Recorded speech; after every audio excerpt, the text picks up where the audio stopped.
Hello and welcome to episode 39 of the Forward Progress Football Podcast. I'm your host, Zach Purdy, and today we're continuing things off, finishing off the NFC West with the Seattle Seahawks. Let's get on into it.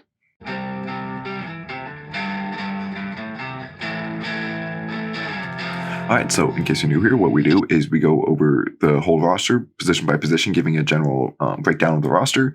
Then I talk about the floor and ceiling for this team, what I think can go wrong and what I think can go right for this season, as well as talking about the Vegas over-under, whether or not I think the over or the under is the smart bet, and then the biggest strength and weakness of the entire roster. And you should hit the subscribe button to stick around, because in a couple weeks I'm going to be doing my season prediction, where I'll give my official win total for each team, as well as an awards prediction where I'll talk about who I think will win MVP, Rookie of the Year, and all that, and then a playoff prediction. So yeah, hit the subscribe button if you want to stick around for that. And without any further ado, let's get on into the Seattle Seahawks. So starting things off, as always, with quarterbacks, they have Geno Smith, Drew Lock, and Jacob Eason. So this is one of the true quarterback battles going on in the NFL. And right now, though, it does look like Geno Smith has the upper hand. Smith was drafted in the second round by the Jets in 2013 and was the day one starter there. After two underwhelming seasons and then a broken jaw that was caused by his teammate, Smith was relegated to the bench in favor of Ryan Fitzpatrick. Since then, he's bounced around the league as a backup. Last year, he saw a couple games when Russ was out with injuries, and he wasn't great in the 3.5 games he played, with 209 being the highest yardage total he had, but he took care of the ball and was pretty accurate. So if this team wants to focus on the run game, Smith will be able to at least execute a safe passing offense to keep the defense a tiny bit more honest, but won't really elevate the team. Locke definitely has more upside of the two, but he's extremely volatile. He has a great arm and is a good athlete for the position, but he has sporadic accuracy and inconsistent decision making, putting the ball in harm's way more than he should. He's still young, as the 25-year-old was taken in the second round back in 2019 by the Broncos, but it looks like the Seahawks would rather go for the safe play of Smith and rely on the run game rather than going for the big play but also turnover threat of Drew Lock. And then Eason, he's kind of like a light version of Locke. He was picked in the fourth round in 2020 by the Colts and is 6'6" with a rocket of an arm, but that's where the positives really end, as his accuracy, decision-making, and pocket presence was subpar in college, and he hasn't really had the chance in the NFL to show that anything has improved. For running backs, they have Rashad Penny, Kenneth Walker III, Travis Homer, DJ Dallas, Josh Johnson, and Darwin Thompson. Penny was picked in the first round in 2018, but he has dealt with injuries and struggled to climb the depth chart in his 4 years with the Seahawks, so they didn't pick up his fifth-year option. However, he was finally healthy at the end of last season and reminded everyone why he was so highly regarded coming out of SDSU. In his 5 games to end the season, he had 671 yards and 6 touchdowns, going over 100 yards in 4 of those games and looking like the best running back in the league, frankly, averaging 7.2 yards per carry and 5.3 of those coming after contact. He dealt with a minor injury already this offseason, but he appears to have gotten healthy again. He hasn't really provided much in the passing game yet, but if he can stay healthy during this 1-year prove-it contract, he could still have a promising career ahead of him. Walker was one of the best running backs in this class, getting selected 41st overall out of Michigan State, where he showed that he can run the ball as a bell cow back who wins with speed, power, and elusiveness. He also didn't show much in the passing game, so it will be interesting to see who they really use more on third downs between Penny or Walker, or if they'll just use a different back in these situations. I think that they can use Walker, as he has the potential of a receiving back. He just wasn't really asked to do so in college. Homer was taken in the 6th round in 2019 and has been a big play threat for the Seahawks, averaging 5.9 yards on 64 career attempts, with 8.4 yards on 21 carries last year, while also having 16 catches and 161 yards. If they don't end up trusting Penny or Walker on third downs, Homer would likely be the go-to back in those obvious passing situations. DJ Dallas could also see significant snaps on third down, so we'll have to see who wins the competition between the two. Dallas, he was taken in the 4th round in 2020 and had a bit more than 100 yards on the ground and 100 more through the air in each of his first 2 seasons so far. He isn't as good of an athlete at home as Homer, but he's younger and bigger, so he could see some more snaps because of his youth, and also if he can take some strides as a pass protector. Johnson went undrafted last year, but didn't play, and Thompson was picked in the 6th round in 2019, but didn't do much in his first 2 years in Kansas City and didn't play at all last year. So for wide receivers, they have DK Metcalf, Tyler Lockett, Freddie Swain, D. Eskridge, Marquise Goodwin, Penny Hart, Derek Young, Aaron Fuller, Bo Melton, J.J. Arcega-Whiteside, Kay Johnson, and Kevin Cassis. Metcalf is a super athlete at 6'3", 220 with a 4.33 40-yard dash. Combined with Russell Wilson's amazing deep ball, the 2019 second-round pick has developed into one of the best deep threats in the whole league. He's best going into a straight line, as evident by his infamous 7.38 3-cone, so majority of his routes are going to be like go, slants, and crossers, but his route tree did begin to evolve a bit more last year, adding in some comebacks, out routes, and other breaking stuff like that. I fully expect him to keep growing in this aspect and be one of the league's best receivers. And then the Seahawks have one of the most physically dominating receivers in the league, and then opposite of him, they might have one of the most underrated receivers in the league. Maybe because he's only 5'10" and was a third-round pick, and he played opposite of Doug Baldwin early and now DK, but Tyler Lockett has been consistently great, but never mentioned amongst the best, despite having an unarguably better season than Metcalf did last year. Lockett shows up each week and can win in the slot or out wide, and he's a phenomenal route runner, has good speed, and he only had one drop last year on 103 targets. However, he will be playing with a much downgraded quarterback, so I'm worried that his production could really suffer and his decline may begin, even though he's only 30. Swain mostly played out of the slot last year, putting up 350 yards and 4 touchdowns.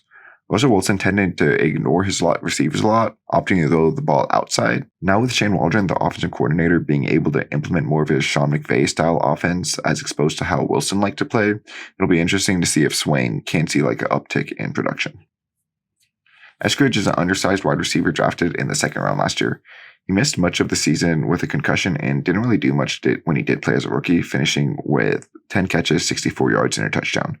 He's a shifty, good athlete who could carve out a role here if the Hawks transition more like that outside zone 11 personnel offense, but he is definitely unproven as of right now.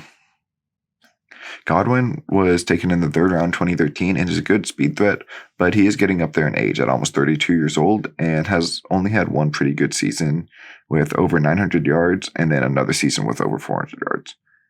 He also gets banged up almost every year, but when he is out there, he still should be able to take the top off defenses. Hart went undrafted in 2019, but he hasn't really done too much in his career yet. Young was picked in the 7th round this year out of Lenoir-Rhyne. Fuller was undrafted in 2020, but he hasn't played yet. Melton is a 7th round pick out of Rutgers. Arcega-Whiteside was picked by the Eagles in the 2nd round in 2019, but has not played well at all yet as a big-bodied guy who isn't fast and can't separate and can't win at the catch point.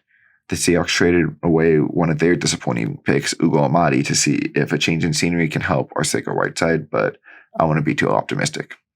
And then Johnson went undrafted last year, and Cassis is a UDFA from this class. All right, so for tight ends, they have Noah Fant, Will Dissly, Colby Parkinson, Tyler Mabry, and Cade Brewer.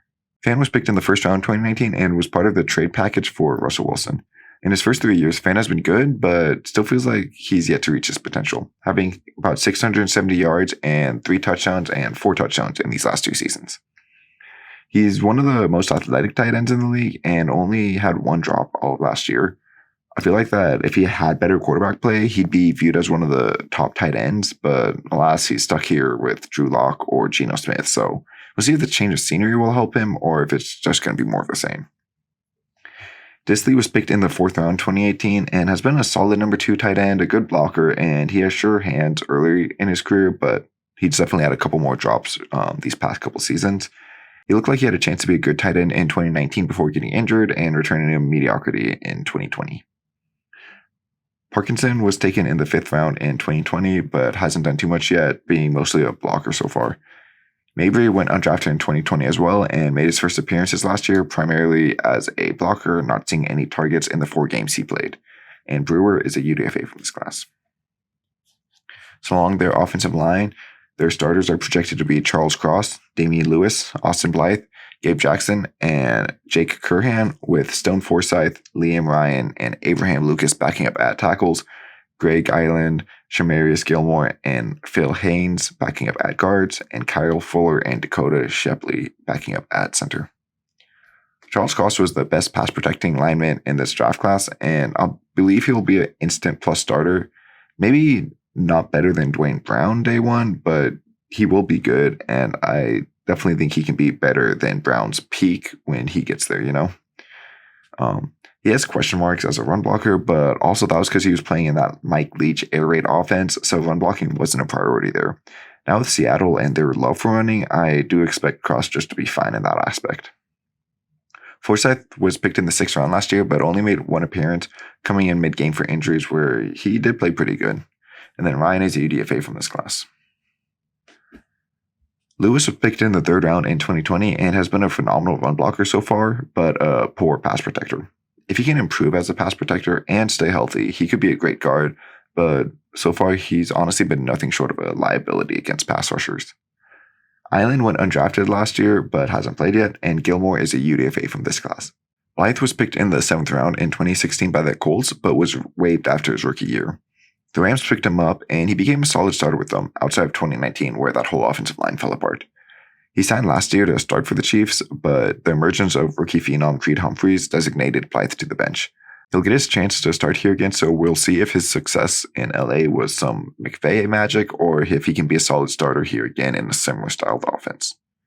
Fuller was picked in the 7th round 2017 by the Texans and has been a backup so far until last year, where he started but played poorly for the Seahawks and got benched. Shepley went undrafted in 2018 but hasn't played yet. Jackson was picked in the 3rd round 2014 and was traded to the Seahawks last year.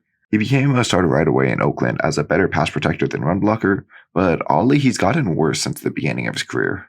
Maybe it was the switch from left guard to right guard, but either way he seems to get slightly worse each season and is now a replacement level player at 31 years old. Haynes was picked in the 4th round in 2019, but has only started the last 2 games of last season, but he didn't play poorly there though. And then Curhan went undrafted last year and started from week 14 on, where he was one of the worst tackles in the league. He's currently listed as the starter, but I hope and expect that Abraham Lucas will pass him soon. Lucas is kind of like a light version of Cross, taken in the 3rd round out of Washington State, where they ran a very similar offense to the one ran at Mississippi State. He should be an alright pass protector out the gate, but definitely needs to work on his run blocking some, but I think it's only a matter of time until he's this team starter. So for their interior defensive linemen, they have Poona Ford, Shelby Harris, Al Woods, Quentin Jefferson, LJ Collier, Brian Moan, Miles Adams, and Gerard Hewitt. Poona Ford is a bowling ball.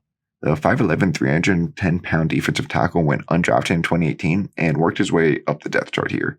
He's able to use his shortness to his advantage, getting good leverage against guards and centers, as the low man wins in the NFL, and he has great power to go with it.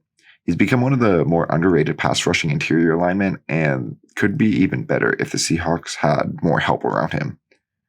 And they did get some help in the return for the Russell Wilson trade in the form of Shelby Harris. The 2014 7th round pick developed nicely for the Broncos after joining them in 2017. There, he became an underrated piece in the middle of their defense, constantly getting pressure on opposing quarterbacks and being solid against the run at the same time. This could actually be one of the better interior duos in the league, and no one's really talking about them. And then Al Woods is still kicking it here. The 2010 4th round pick has been a good run stuffing nose tackle throughout his career. Nothing too special, but he does a solid job for what he's asked to do. Jefferson was picked in the 5th round in 2016 by the Seahawks, but spent the last 2 years on the Bills and Raiders. Last year, he had a career year as a rotational pass rusher for Vegas, putting up 46 pressures and 6 sacks, and should be productive again for the Seahawks when rotated in. Collier was picked at the end of the 1st round in 2019, a pick that many viewed as a reach, and so far he's done nothing to prove people wrong. He's a tweener who plays a lot of 5-tech, but he's mostly been a backup so far, and he hasn't produced when he does get on the field. Moan is a nose tackle type, going undrafted in 2019. He's been getting more and more action each year, and has been a decent rotational run stuffer. Adams went undrafted in 2020, but has only seen a handful of snaps so far, and Hewitt went undrafted last year, not playing. So for edge defenders, they have Uchenna Nwosu, Jarrell Taylor, Alton Robinson, Boye Mafe, Tyreek Smith, Joshua Onugiogu, and Aaron Donker. And Nwosu was brought over in free agency after spending his first 4 seasons with the Chargers. The 2018 2nd round pick developed into a pretty good pass rusher, especially when he became the starter opposite of Joey Bosa last year. He had a career year with 41 pressures and 5 sacks, and is also decent enough in coverage to drop back a couple times a game, throwing a wrinkle at the offenses if nothing else.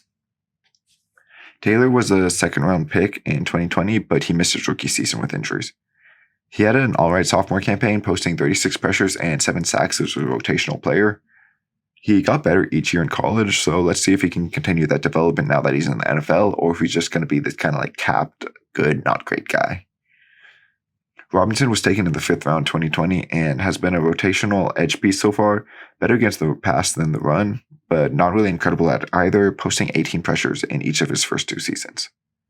Mafe was drafted in the 2nd round this year out of Minnesota. He was a rotational pass rusher who didn't get full-time reps until his redshirt senior season, as he doesn't really provide much value as a run stuffer, but he was a great pass rusher in college. The Seahawks hope that he can hit his ceiling soon, as he can be a great number 1 pass rusher, and they don't really have anyone who has that real ceiling there, and so far he has looked good in the preseason. Smith was taken in the 5th round this year out of Ohio State. Onujiogu is a UDFA from this class, and Donker went undrafted last year but hasn't played yet. For linebackers, they have Jordan Brooks, Cody Barton, Nick Bellore, Tanner Muse, John Radigan, Lakeem Williams, V. Jones, and Joel Dublanco. Brooks was taken in the 1st round in 2020, which shocked a lot of people, but he has played well so far. He got the starting gig next to Bobby Wagner last year and was great against the run, using his great speed and strength to wreak havoc. However, he did struggle in coverage, not being the most fluid athlete. Now as the number 1 linebacker with Bobby gone, we'll see if he can have that year 3 breakout, or if he's just going to be like a throwback run-stuffing linebacker who you don't want in coverage. Barton was picked in the 3rd round in 2019 and has mostly been a special teams player so far, seeing just short of 200 defensive snaps last season. He's a bit lighter, but a fluid athlete and will likely be the best cover linebacker here, but this will be his first season as a starter, so we'll have to see if he can hold his own. Bellore is a linebacker, fullback, and special teams player. He's hardly played any linebackers for the Seahawks, but he's being listed as linebacker now, which he hasn't seen any significant action since 2017, where he played 100 snaps with the Lions, and then 2016, where he saw almost 700 with the Niners, but he's playing it in the preseason, not really playing any fullback, so we'll have to see how that goes. Muse was picked in the 3rd round in 2020 by the Raiders, but missed his rookie season with injuries and was cut before year 2. He was picked up by the Seahawks, but only saw 1 snap. In college, he was a safety for Clemson, so theoretically, he should be a good coverage linebacker if he's able to see the field, but it's been a big if so far. Radigan and Williams went undrafted last year but didn't play, and Jones and Dublanco are UDFAs from this class. So for cornerbacks, they have Sidney Jones IV, Artie Burns, Justin Coleman, Kobe Bryant, Tariq Woolen, Trey Brown, Mike Jackson, John Reed, and Jamison Houston. Jones was taken in the 2nd round in 2017, falling after he tore his Achilles in the pre-draft process. And then injuries have plagued his career since then, hindering his development. He's been pretty good when he actually can get out there, and I think he still has a chance to be an above-average starter in this league. He just needs to stay healthy. Last year was one of his healthiest seasons, playing in 12 games. He played terribly in his first 2, being credited with 270 yards allowed, but after that didn't give up more than 42 yards in a single game. Burns was picked in the 1st round in 2016 by the Steelers, where he disappointed and was eventually benched. He tore his ACL in 2020 before playing a game with the Bears, but was brought back again last year, where he started 6 of the last 7 games. And he gave up 0 yards in 2 of the last 3, and then 7 in the final game of the year. So maybe he's starting to hit on that 1st round ceiling. We'll see. Coleman, he went undrafted in 2015, and he did have his best seasons as a slot corner in 2017 and 18 with the Seahawks, but outside of that, he's been pretty underwhelming throughout his career. We'll see if he can recreate that success here in his 2nd stint in Seattle. Bryant was picked in the 4th round out of Cincinnati and was the Jim Thorpe Award winner, the best DB in the nation last year. He saw a lot of targets playing opposite of Sauce Gardner, which led to a lot of pass breakups and interceptions, but he isn't a high-end athlete like his counterpart. He saw his most success as like an off-zone corner, and he does have starter upside, but he may not be able to achieve it for a year or 2, especially if Jones and Burns can stay healthy and play at least decent. Tariq Woolen was picked in the 5th round this year out of UTSA. He's an extremely raw prospect, converting from wide receiver 2 years ago, but he has one of the greatest physical profiles ever at 6'4" with 4.26 speed. If he can continue to learn the position, he would be one of the greatest steals of all time, but if he is just this raw super athlete, they only spent a 5th round pick to take that risk on him. Brown was a 4th round pick last year who appeared in 5 games while hopping on and off the IR. He's a good athlete who didn't give up a lot of yardage as a rookie, but it looks like he's being buried on the depth chart and struggles to stay healthy as he's currently on the PUP already. Jackson was picked in the 5th round in 2019 but hasn't played a lot yet. Reed was picked in the 4th round by the Texans in 2020 but played poorly in the slot and was shipped off to Seattle for a 7th round pick. He saw some action later in the year, but he's likely just a depth piece. Houston went undrafted in 2020 and saw some snaps as a rookie with the Eagles, but none at all last year. So for safeties, they have Jamal Adams, Quandre Diggs, Ryan Neal, Josh Jones, Marquise Blair, Joey Blunt, Deontay Williams, and Scott Nelson. Jamal Adams was not worth 2 first-round picks, but that's in the past, and we can still acknowledge that he's a good safety who was at one time one of the best in the leagues. Since joining Seattle, he has struggled in coverage, but he's still been a great pass rusher and run stuffer.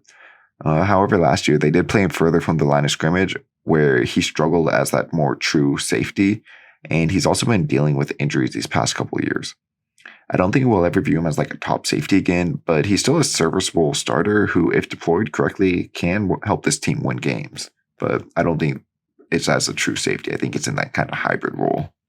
Diggs is a solid cover first safety and honestly may be the best safety on this team at the moment. He's played almost exclusively deep and is a great ball hawk who doesn't give up big plays, giving up only 1 play longer than 25 yards last year. Ryan Neal will come in for 3 safety packages, and I hope they use him as the second overtop safety in those situations. He's been all right these past 2 years, going undrafted in 2018, but wanting him to play overtop is honestly more about Jamal Adams.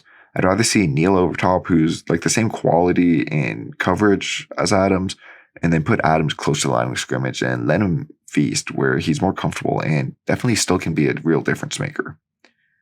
Jones was picked in the 2nd round in 2017 by the Packers, but struggled and was cut after 2 seasons. He's bounced around the league, but has been unable to find his footing. Blair was picked in the 2nd round in 2019, but has struggled to see the field due to injuries. When he does get out there, he mostly plays as a nickelback, but his play has not lived up to the billing of a 2nd round pick. Then Blunt, Williams, and Nelson are all UDFAs from this class. So for special teams, they have Jason Myers at kicker, Michael Dixon at punter, and Tyler Ott at long snapper.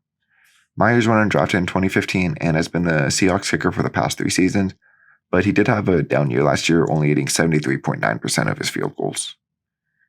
Dixon was picked in the 5th round in 2018 and has been one of the better punters in the league since then, and Ott went undrafted in 2014 and has been the Seahawks long snapper since 2017. And so now it's time to get into my whole season projection, talk about the floor ceiling, what's going to go right, what's going to go wrong, the over-under, whether or not I think this team will hit that over or under, and then the biggest strength and weakness on this roster. So pessimistically, I see their floor as 5-10. I definitely think there's still an element of the Seahawks being the Seahawks and having a strong culture and at least like still a decent coach with Pete Carroll. He's definitely declining, but he's still it's still Pete Carroll, you know? But the combination of Geno Smith and Drew Lock could provide the worst quarterback play in the league. Penny could get injured again or not just recreate that magic, and Walker doesn't hit the ground running. Lockett and DK are still great, but it is just hard to produce without competent quarterback play, and they don't get much out of anyone else in this receiving room. Fant still looks like a guy with unreached potential. These rookie tackles could struggle, Lewis struggling in pass protection too, and Jackson continues to regress. And then Blythe, he just doesn't look good now that he's outside of LA again. This interior defensive line group generates some pass rush, but with poor edge play, it's not really enough. Brooks is still poor in coverage, and Barton can't live up and be a full-time starter. This group of corners could be honestly terrible, just due to injuries, youth, inexperience, and frankly, a bunch of busts at the top. And Diggs could be the only viable coverage player on this whole team. Optimistically, though, I see this ceiling of the team at 8-9. It's just a rough schedule, and they don't have the best roster, but Pete Carroll could definitely keep them in games that they shouldn't be winning. Smith could definitely keep them in games too, or Locke can hit some of his high-end variants enough to just get a couple lucky wins. Penny could continue his streak from last season, and Walker could be able to step up as a receiving back despite not being asked to in college. DK and Lockett play great and are still productive despite their quarterback play, and a third receiver could step up here, hopefully D. Eskridge. Noah Fant finally has that breakout year, and these rookie tackles play well enough, and the interior players play at like starter level, like they hit their like higher end. This interior defensive line could be sneaky great, and if they could get some production out of Nwosu, Taylor, and or the rookie Mafe, this could be a good pass rush. Brooks could take that step up in coverage and be a pretty good overall linebacker, and Barton is at least not terrible next to him. If Jones can stay healthy and be a pretty solid corner, and then either Burns continues to turn his career around or Bryant can play decently as a rookie, that would be really nice. I hope Adams is utilized better, closer to the line of scrimmage, and he should be better in coverage in those shorter areas, and a great pass rusher and run stopper again, with Diggs playing great over top. And then their over-ender is set at 5.5. And maybe it's the fact that I was 9 years old the last time the Seahawks won 5 games or less, but I think coaching and culture will keep this team in some games that they shouldn't. Like, for example, I doubt it happens, but it seems like a totally Seahawks thing to win that Russell Wilson revenge game in week 1, and they're always a tough out against their divisional rivals. I'd be shocked, honestly, if they went under 5.5 wins, but like I do see their floor as 5, so I guess like I could see that, but yeah, no, I think that 6-7 is a lot more likely. The biggest strength on this roster are their receiving options. DK and Lockett are a great complementary duo, with the physical monster in DK, who's getting better each year, and Lockett, who is extremely reliable and be that true number 1 X. If Fant can hit the ceiling or at least get a bit close to it this year, then that could be a pretty great trio to throw to. But the biggest weakness are the people throwing the ball. So going from Russell Wilson to Geno Smith or Drew Lock is going to be a ginormous drop-off in quarterback play. If Smith starts, which looks like it's going to happen, this is going to be like a run-first team that will rely on Smith getting the ball short and quick to playmakers, but not really elevating this team. And then if Lock is the quarterback, then there will be a bunch of high-variance offense. So probably like a run-first team, but there's going to be a lot more big plays, both for the offense and for the defense, with a lot of turnovers. All right, so that's going to do it for today's episode. Let me know where you agree, where you disagree down below in the comments. If you're on YouTube, hit that subscribe button, hit that like button, help get this video out. If you're on Apple Podcasts or Spotify, leave a 5-star review and go tell your friends. Yeah, only a couple more weeks until the NFL season starts, so going to be pumping these out, and see you guys all next time.